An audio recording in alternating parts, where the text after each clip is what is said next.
Good morning बच्चों। आज मैं सोना मिश्रा हिंदी की ऑनलाइन कक्षा के माध्यम से आपसे जुड़ रही हूँ। स्वागत है आपका। आज मैं हिंदी व्याकरण के तहत अध्याय 4 से आपको भाववाचक संज्ञाएं बनाना पढ़ाऊंगी। और बच्चों, संज्ञा तो आप पहले से ही पढ़ चुके हो पूर्व में। जैसा कि आप जानते हो कि संज्ञा 3 प्रकार की होती हैं, जातिवाचक, व्यक्तिवाचक और भाववाचक। तो हम आज आपको भाववाचक संज्ञाएं बनाना पढ़ाएंगे।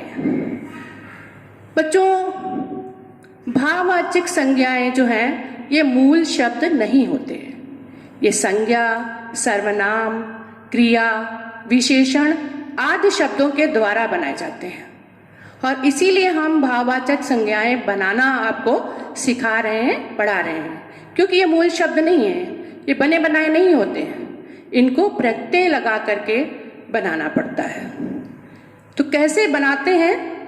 मूल शब्द में प्रत्यय लगा करके। मूल शब्द क्या होगा? कोई संज्ञा होगा, सर्वनाम होगा, क्रिया होगा या विशेषण शब्द होगा, और उसमें हम कोई प्रत्यय जोड़ करके भाववाचक संज्ञा बना सकते हैं। आप जानते हो कि भाव से बनी हुई संज्ञा भाववाचक, जो संज्ञा भावों को व्यक्त करे उसे भाववाचक संज्ञा कहते हैं। जैसे बूढ़ा शब्द है तो बूढ़ा से हमें एक वृद्ध व्यक्ति की झलक हमारे सामने आती है। लेकिन जब हम कहते हैं बुढ़ापा, तो बुढ़ापा क्या है? एक भाव है। जब हम बुढ़ापा कहते हैं तो हमें लगता है कि एक वृद्ध आदमी जिसकी थोड़ी कमर झुकी हुई है, जिसके थोड़े बाल सफेद हैं, जिसके दांत थोड़े कम हो गए हैं, तो इससे पता चलता है कि उसे बुढ़ापा आ गया है।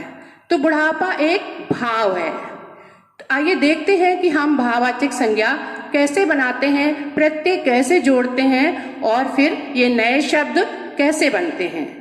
तो उदाहरण के लिए हमने लिया लंबा शब्द। अब लंबा क्या है? विशेषण है। और इस विशेषण शब्द में हमने ई प्रत्यय लगाया, तो ये हो गया लंबाई। लंबा हम कहते हैं तो किसी चीज की एक वस्तु जो है हमारे सामने आ जाती है, उसका चित्र आ जाता है। लेकिन जब हम लंबाई कहते हैं तो उसकी लंबाई की ओर हमारा, उसकी ऊंचाई की ओर, उसकी तरफ हमारा ध्यान जाता है। तो इसी तरीके से प्रभु शब्द, प्रभु में हम त्व प्रत्यय लगा करके प्रभुत्व शब्द बनाते हैं। देखिए कि पशु शब्द है, उसमें ता प्रत्यय लगा करके पशुता जो है शब्द बनता है। और पशुता क्या है? भाव व्यक्त करता है, भाववाचक संज्ञा है। इसी तरह हमने कहा मोटा विशेषण शब्द है और इसमें हमने पा प्रत्यय लगाया, तो मोटापा शब्द बना। तो आगे और देखते हैं कि किस तरीके से भिन्न भिन्न संज्ञा, सर्वनाम, क्रिया, विशेषण शब्दों से हम किस प्रकार से भाववाचक संज्ञा बना सकते हैं। आप देखिए, आपकी पुस्तक में दिया हुआ है अतिथि शब्द, और अतिथि शब्द में त्य प्रत्यय लगा करके आतिथ्य शब्द बन जाता है। इसी तरह मानव क्या है? संज्ञा शब्द है, और मानव में हम जो है ता प्रत्यय लगा करके मानवता,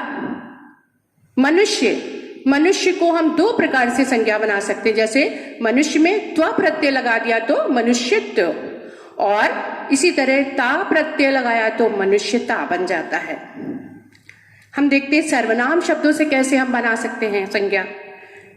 तो अहम माने होता है मैं, आपने पढ़ा। और अहम यानी मैं का भाव जिसके अंदर आ जाए तो अहंकार शब्द बनता है। तो कार प्रत्यय लगा करके अहम में हमने शब्द बनाया नया अहंकार, जो भाववाचक संज्ञा की श्रेणी में आता है। इसी तरह स्व का मतलब होता है अपना, और स्व में त्व प्रत्यय लगाया तो स्वत्व शब्द बन गया। ये सारे सर्वनाम शब्द हैं। मम माने मेरा, ता लगा दिया तो ममता भाव है कि मेरे अंदर का भाव, ममता। निज, इसी तरह ता प्रत्यय लगाया तो निजता बन गया। कठिन शब्द है, आई प्रत्यय लगाया तो कठिनता बन गया। आई प्रत्यय लगाए तो कठिनाई बन गया। इसे एक तरीके से और बना सकते हैं, ता प्रत्यय लगा करके कठिनता बन जाएगा। यानी कठिन शब्द से हम दो प्रकार से भाववाचक संज्ञा बना सकते हैं, आई लगाकर कठिनाई और ता लगा करके कठिनता। इसी तरह पन प्रत्यय लगा करके, जैसे काला है, काला शब्द है, काला क्या है, विशेषण है, पन लगाया तो कालापन। पागल में लगा दिया पन तो पागलपन। तो ये शब्द जो हैं एक विशेष प्रकार का भाव व्यक्त कर रहे हैं, भाव बता रहे हैं हमें। देखते हैं क्रिया शब्दों से किस प्रकार भाववाचक संज्ञा बनाई जाती है। तो अस्ति, अस्ति शब्द है। देखिए बच्चों, कुछ संस्कृत के शब्द जो हैं वो हिंदी भाषा में तत्सम शब्दों के रूप में लिए गए हैं, और आप कहते होंगे कि अस्ति तो संस्कृत में है, लेकिन अस्ति हिंदी में भी होता है, क्योंकि ये तत्सम शब्द है। और अस्ति में तो प्रत्यय लगाया तो अस्तित्व। अस्ति का मतलब होता है अस्तित्व, यानी जो हमारा व्यक्तित्व, अस्तित्व, हमारा रूप, जिससे हमारा प्रकट हो। तो अगला हम देखते हैं क्रिया शब्द गिरना। गिरना क्रिया है, आवट प्रत्यय लगाया तो गिरावट बन गया। गाना, गाना भी क्रिया है, और इसको हम भाववाचक कैसे बनाएंगे, इकी प्रत्यय लगा करके गायिकी। इसी तरह अन प्रत्यय लगा करके गायन। पढ़ना शब्द, पढ़ना भी क्रिया है, और पढ़ना में हमने आई प्रत्यय लगाया तो पढ़ाई। तो ये इस तरीके से भाववाचक शब्द बना। अब बच्चों देखते हैं अव्यय शब्दों से किस प्रकार हम भाववाचक बनाते हैं। वाह, वाह क्या है, अव्यय शब्द। अव्यय क्या होते हैं, जिन शब्दों में लिंग, वचन, काल इत्यादि के आधार पर कोई परिवर्तन नहीं होता, वे अव्यय कहलाते हैं। अब वाह शब्द जो है अव्यय है, और इसको हमने बनाया वाहवाही। वाहवाही क्या है, वाहवाचक, किसी का गुणगान करना, किसी की प्रशंसा करना, किसी की तारीफ करना, वाहवाही। मना, मना शब्द है, अव्यय है, लेकिन हमने इसको बना दिया, आही प्रत्यय लगा दिया, मनाही। मनाही हो गया। मनाही क्या, ये भाव है, हम कहते हैं वहां जाने से मनाही है, हम नहीं जा सकते। इसी तरह निकट, निकट शब्द भी अव्यय है, और जिसमें हमने ता प्रत्यय लगाया तो निकटता। निकटता का अर्थ समीपता, किसी के करीब जाना, तो ये निकटता है। तो आइए इससे संबंधित हम वाक्य देखते हैं। बच्चों, SSC 10वीं की जो बोर्ड परीक्षा होती है उसमें सीधे सीधे भाववाचक संज्ञा बनाने जैसे प्रश्न भी आते हैं, तथा वाक्य परिवर्तन के तहत भी इस तरीके से भाववाचक संज्ञा बनाना भी पूछा जाता है। तो हम देखते हैं कि वाक्य में किस तरीके से हम भाववाचक संज्ञा का प्रयोग करते हैं। आपकी पुस्तक में पेज नंबर 224 पर जो है यह अभ्यास दिया गया है कि आज देश में एकता की बहुत आवश्यक शब्द दिया गया है। तो यहां पर आवश्यक जो है उपयुक्त नहीं है। आवश्यक एक विशेषण शब्द है, ता प्रत्यय लगा करके इसे हम आवश्यकता, और आवश्यकता शब्द जो है सही रूप में वाक्य में प्रयुक्त हो जाता है कि आज देश में एकता की बहुत आवश्यकता है। इसी तरह सभी लोग उसकी सज्जन का आदर करते हैं।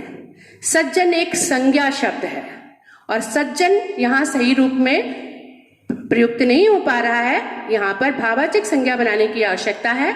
तो ता प्रत्यय लगा करके सज्जनता, तो सभी लोग उसकी सज्जनता का आदर करते हैं। इसी तरह अगला वाक्य है कि बालक की तोतली भाषा सुनकर सभी को हंसना। हंसना आ गई, तो हंसना आ गई वाक्य सही नहीं है।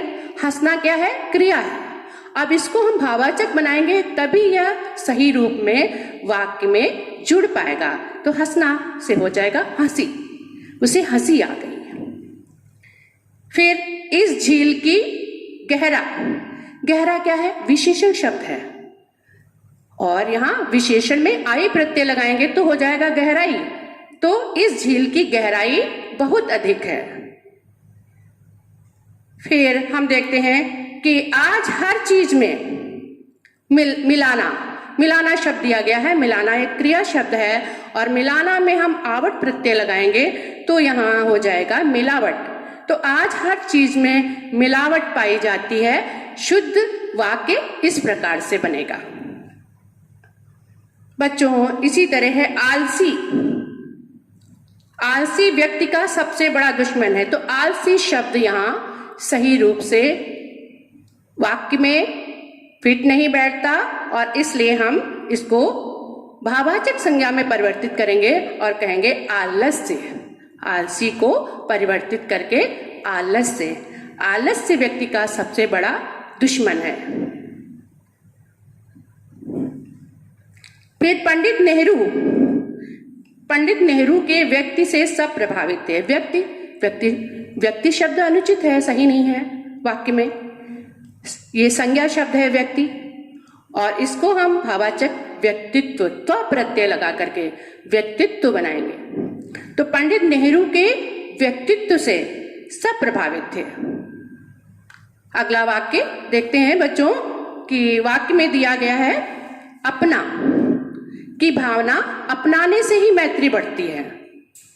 अपना जो है सर्वनाम शब्द है और सर्वनाम शब्द से यहां हम भाववाचक संज्ञा बनाएंगे, पन प्रत्यय लगाएंगे और जिससे बन जाएगा अपनापन।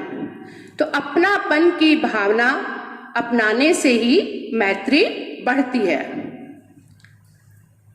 अगला वाक्य देखते हैं कि आजकल के लोगों में इंसान बिल्कुल नहीं है।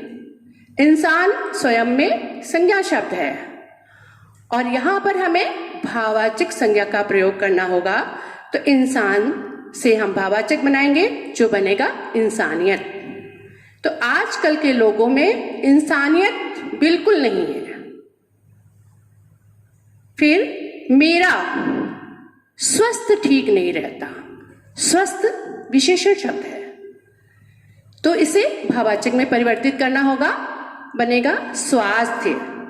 तो मेरा स्वास्थ्य ठीक नहीं रहता। अगला वाक्य है चारों ओर सुंदर। सुंदर को भाववाचक में परिवर्तित करेंगे, सुंदर से होगा सौंदर्य। तो चारों ओर सौंदर्य बिखरा पड़ा है कि वाक्य के हिसाब से हम जो है शब्दों का चयन करते हैं। वाक्य में जहां भाववाचक की आवश्यकता है तो हम वाक्य में उस शब्द को जो सही नहीं बैठ रहा है उसके हिसाब से उसका रूप परिवर्तित करके उसे सही ढंग से जो है प्रयोग करते हैं। अगला वाक्य देखते हैं कि तुम्हारे साहसी को देखकर मैं चकित रह गया। साहसी विशेषण शब्द, यहां भाववाचक होगा साहस। तुम्हारे साहस को देखकर मैं चकित रह गया। फिर इस गन्ने में मीठा नहीं है। मीठा संज्ञा विशेषण, मिठास बनाएंगे इसे। तो इस गन्ने में मिठास नहीं है। अगला वाक्य है सागर की गहरा। गहरा भी विशेषण है और यहाँ विशेषण गहरा शब्द में हम आई प्रत्यय लगाएंगे और बनेगा गहराई। तो सागर की गहराई नापना कठिन है। तो आशा है बच्चों आपको भाववाचक संज्ञा बनाना समझ में आ गया होगा। आप जान गए होंगे कि किस प्रकार से हम प्रत्यय जोड़ करके संज्ञा, सर्वनाम, क्रिया, विशेषण आदि शब्दों में प्रत्यय जोड़ करके भाववाचक संज्ञा बहुत ही आसानी से बना सकते हैं। धन्यवाद।